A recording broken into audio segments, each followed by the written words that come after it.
সুপ্রভাত বন্ধুরা। কারণে অকারণে ব্লগের আমি শিপ্রা বলছি।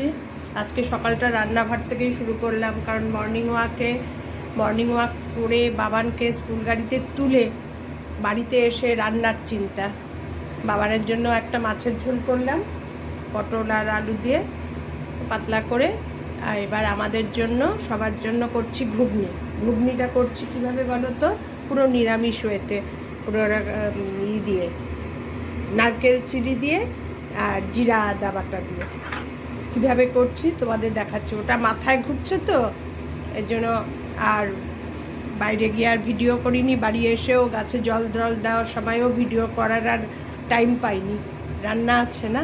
রেডি করে রেখেছি আদা ব্রেটারে, আর কাঁচা লঙ্কা একটু থেতো করে রেখেছি, তেঁতুল ভিজিয়ে রেখেছি, একটু পাল্প বের করবো, নারকেল আর অল্প একটু আলু দেবো, অল্প ছোট ছোট করে একটু আলু দেবো। আর প্রেশারে ঘুগনিটা মটরটা একটু বয়েল করে রেখেছি, একটু সিদ্ধ করে রেখেছি, খুব সিদ্ধ না, জাস্ট একটু ধরলে যাতে। কড়াইয়ে আগে নারকেল চিনিটা ভেজে নেব, নারকেল চিনিটা আগে ভেজে নেব, ভেজে তুলে নেবো। নাহলে না নারকেল চিনিটা বেশ একটু ভাজা ভাজা না হলে মানে মুখে পড়লে মানে সেই ক্রাঞ্চি ভাবটা হয় না, যার জন্য একটু নারকেল চিনিটা একটু লাল লাল করে ভেজে তুলে নেব। তারপরে যেভাবে ঘুগনি করি, তবে আমি নিরামিষ ঘুগনি খুব কম করি, আমি পেঁয়াজ রসুন দিয়েই ম্যাক্সিমাম ঘুগনিটা করি। তা আজকে গরমের বায়না, মা তুমি নিরামিষ ঘুগনি করো, নারকেল আছে এখন, নারকেল ঠিক আছে সব।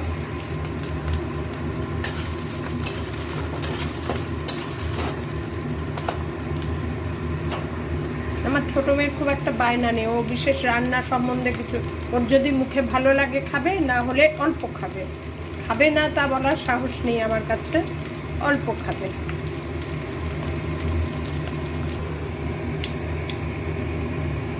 দিলাম হচ্ছে এলাচ, গরম মশলা আর হিং। এবার এর মধ্যে আলুগুলো ছেড়ে দেবো, গ্যাসটা সিম করে রেখেছিলাম, হিং দিয়েছি তো বেশি পুড়ে ওঠে যদি।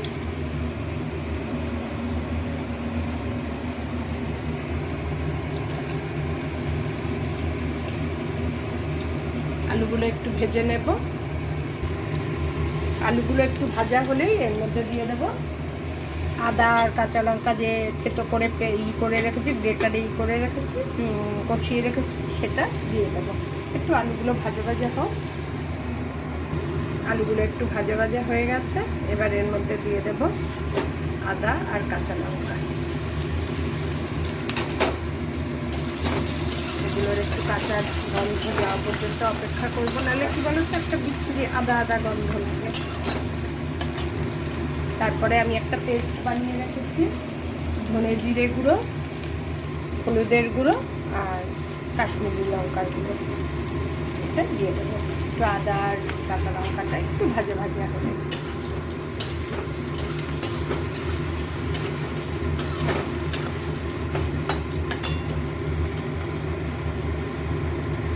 আলুতে নুন দিয়ে দিয়েছি, আর বেশি নুন দেবো না, কারণ মটর সিদ্ধ করেছি যখন, তখনও তাতে নুন দিয়ে সিদ্ধ করেছি।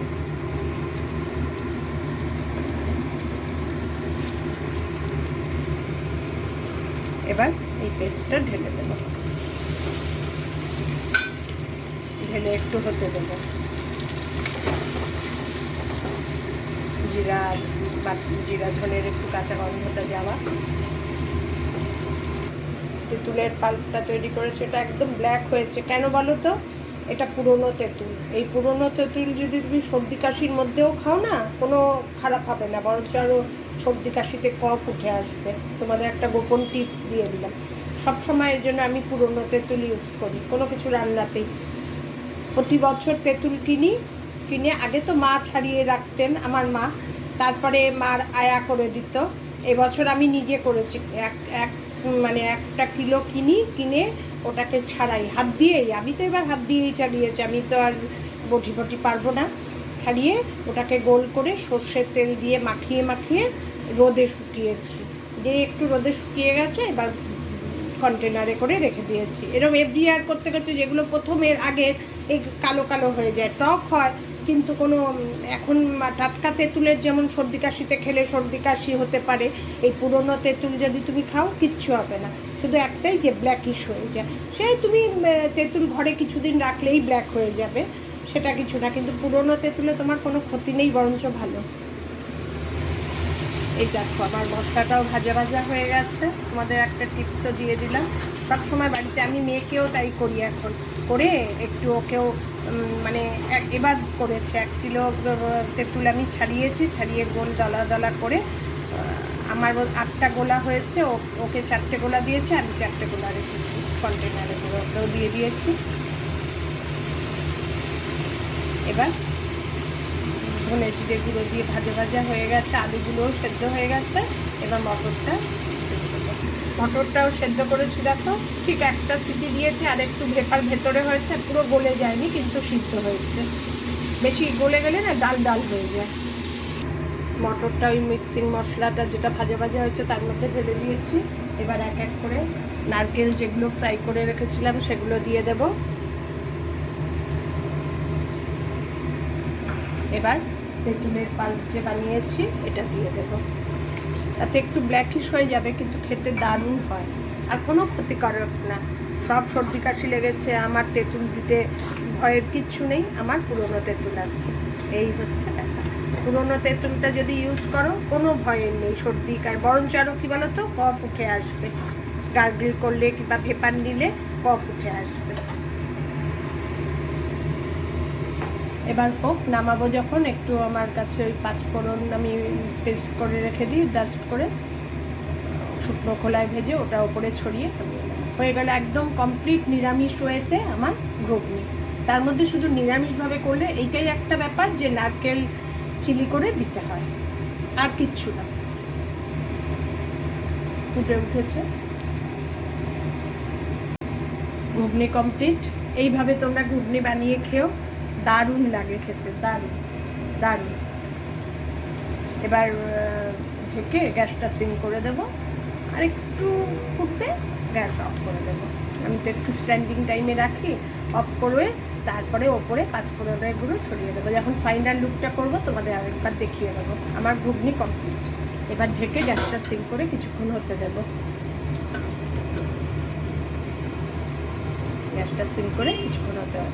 এবার যখন একদম ফাইনাল লুক হয়ে যাবে, ওপরে ছড়াবো মশলার গুঁড়োটা, তখন তোমাদের আবার দেখাবো।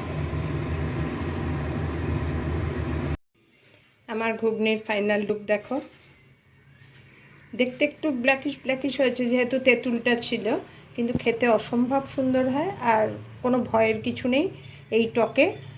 এখন সর্দি কাশি তো সবার, তেঁতুলের টকে অনেকের শরীর খারাপ হতে পারে। তোমরা ওইভাবে বানিয়ে খাও, দারুণ লাগে খেতে নিরামিষটাও। চলো দেখতে থাকো। লাঞ্চ হয়ে গেছে বাবানের, দেখো কেমন সংসারছে।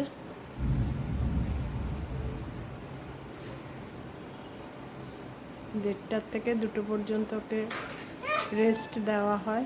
দেখো গামছাটা নিয়ে, এটা আমি একটা এক্সট্রা গামছা রাখি, আমি শ্যাম্পু ট্যাম্পু করলে চুলটাকে একটু পেঁচানোর জন্য, সেটাকে নিয়ে দেখো মাটিতে লুটিয়ে ফুটিয়ে কি করছে।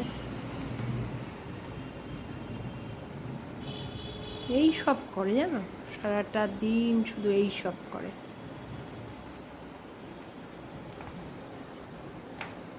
ইভিএস এর ওয়ার্কশিট দিয়েছে, জিকের ওয়ার্কশিট দিয়েছে, 20-তে 16 পেয়েছে, 15.5 পেয়েছে, ওটাকেই 15.5 পেয়েছে। ভাবো এখনও দেখিনি, কোথায় কি ভুল করে বসে আছে কে জানে, এত পড়ানোর পরেও, এত দেখার পরেও। দেখো ছোটো মেয়ের আংটিটা পড়েছে গিয়ে ড্রেসিং টেবিল থেকে, এই সব করে সংসেজে। আমি এখন আর কিচ্ছু করতে পারবো না, গানটা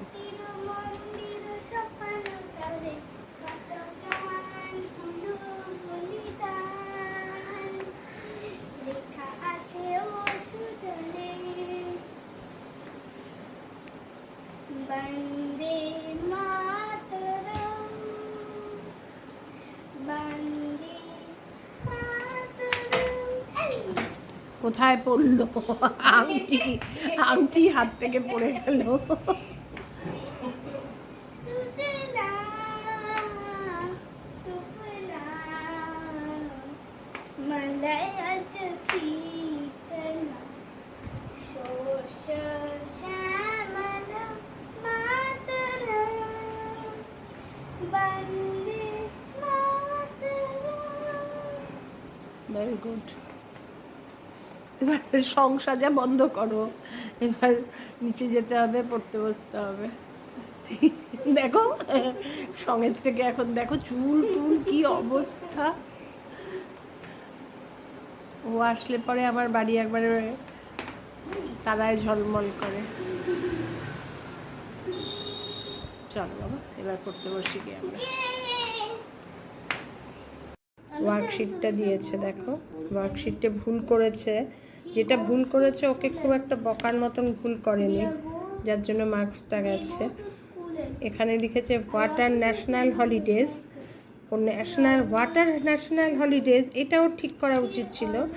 এটাও বুঝতে পারিনি, ও বুঝেছে নেম দেম, নামগুলো লিখে ন্যাশনাল হলিডেজ আর republic day, independence day and Gandhi Jayanti লিখে দিয়ে এসছে।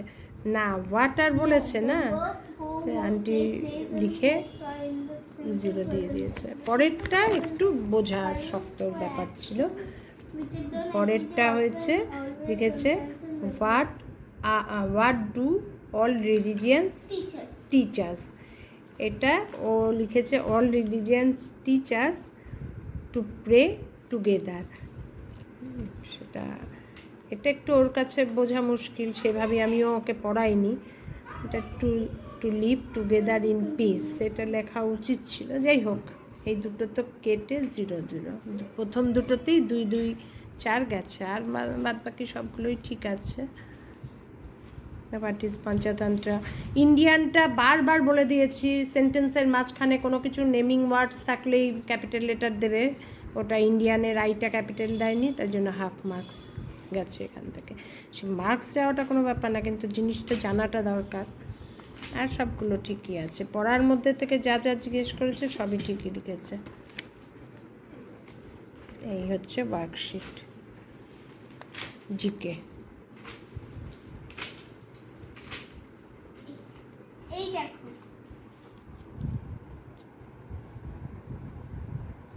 লিসেনিং কম্প্রিহেনশন এটা লিখেছি। লিসনিং কম্প্রিহেনশনে বাহ ভালো হয়েছে। এখানে একটা প্যাসেজ পড়েছিল, এই প্যাসেজের মধ্যে মানে কি বোঝা যাচ্ছে ওটাই রাখতে হয়েছে। ভালো হয়েছে। এই হচ্ছে বাবানের পড়াশোনা। আর এই যে আবার 22 তারিখ একটা আছে, 27 তারিখ মেয়ে ঠিক বলেছে, মা দেখবে 7/27 এক্সাম থাকবে, ঠিক তাই। উইথ সেন্স অর্গানস, আচ্ছা এর আর কি দিয়েছে, me and my body question, ঠিক আছে আমি দেখছি। এটা কি তুমি সব স্কুলে ওদের যা কিছু পড়ায় সঙ্গে সঙ্গে ড্রটা করতে হয়, যে কোনো লিটারেচারের বলো, তারপরে এক্সপ্লেন কম্প্রিহেনশান যা যা সব কিছুই ওদের ড্র করতে হয় ক্লাস ওয়ার্কে। ভালো হয়েছে।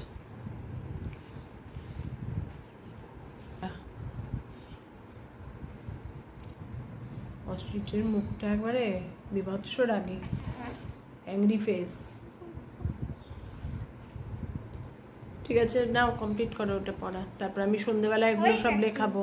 হয়ে গেছে। আর ওকে এটা তো পড়তে আজকে দিলেই না ও সব হয়ে যায় জানো তো। নতুন পড়িয়েছে এটা আজকে। ঠিক আছে নতুনটা এখন দরকার নেই, আগে এটা পড়ে নাও। 22তে এক্সাম আছে, সেটা পড়ে নাও আরেকবার।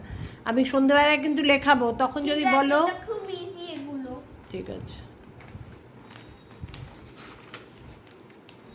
I go to school আজকে ভিডিওটা every day. তাহলে এখানেই শেষ করলাম। We go to school every day. তোমাদের আমি যদি তাই আমার ভিডিও শুনতে ভালো go to লাগে, school every day. বাবানকে এখন একটু We না go to পড়ালে না school every হবে না, day. We go to school every তাহলে day. আমার We চ্যানেলটাকে play সাবস্ক্রাইব with করে my নিও। friends. She always play on the beach. তাহলে আমি যা যা ভিডিও দেবো তোমাদের কাছে সঙ্গে সঙ্গেই চলে যাবে।